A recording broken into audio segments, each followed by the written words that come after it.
heart of the Christian faith is Jesus, the Son of God who gave up his life and died on a cross.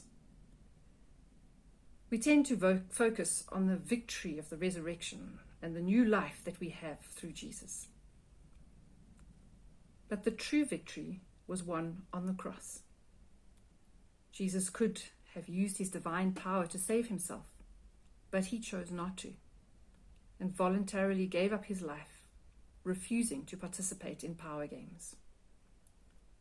Jesus tells his disciples, he tells us that if we want to follow him, we too must travel the way of the cross.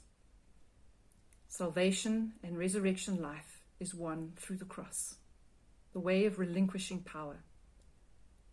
In his letter to the Philippians, Paul writes that we should have the same mindset as that of Christ Jesus, who, though he was in the form of God, did not regard equality with God as something to be exploited, but emptied himself, taking the form of a slave, being born in human likeness. And being found in human form, he humbled himself and became obedient to the point of death, even death on a cross. Paul goes on to say that because Jesus had relinquished his power and been obedient, therefore God highly exalted him. The paradox of the Christian faith is that in weakness we are made strong. In his letter to the Corinthians, Paul says that God's power is made perfect in weakness. And that is totally counterintuitive for us. Jesus was not a weak person. He had power, but he didn't use it for his own benefit or to dominate others or even to save himself. And he was not concerned for himself because his confidence and trust was in God. When we hear the words relinquish power, it may cause us some anxiety. Many of us are probably immediately defensive. I don't have any power. We live in difficult times, and many people feel vulnerable and powerless. And when we are fearful, our instinct is to look for power, to hold tightly onto what we have, and to mistrust each other. Relinquishing power involves humility. And humility is not about being weak or subservient. It is to think of others before we think of ourselves, to recognize the humanity and value of another person. Humility is freedom from the need to dominate or control others, from always needing to have the last word, because I am right.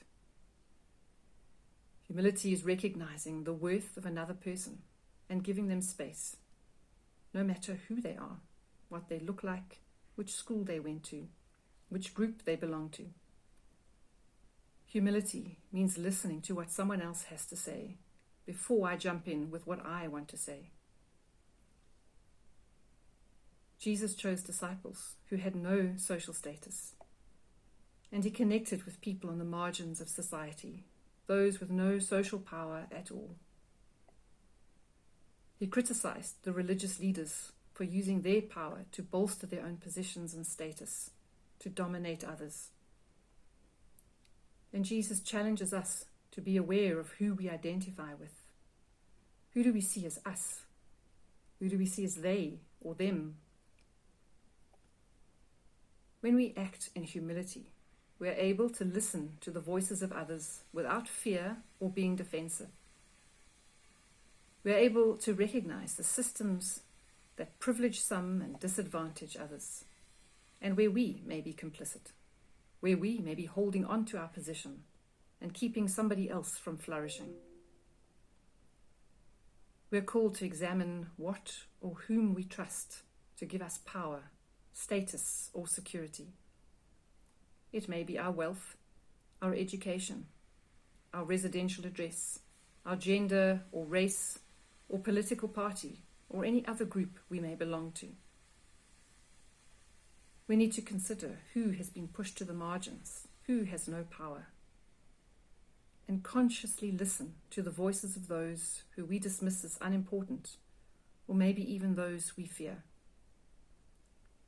When we listen without concern or fear for our own well-being, but out of concern for another human being, we are more able to see the imbalances of power and the struggles of others, where we may be called to speak out or to step aside and give others the space to be heard.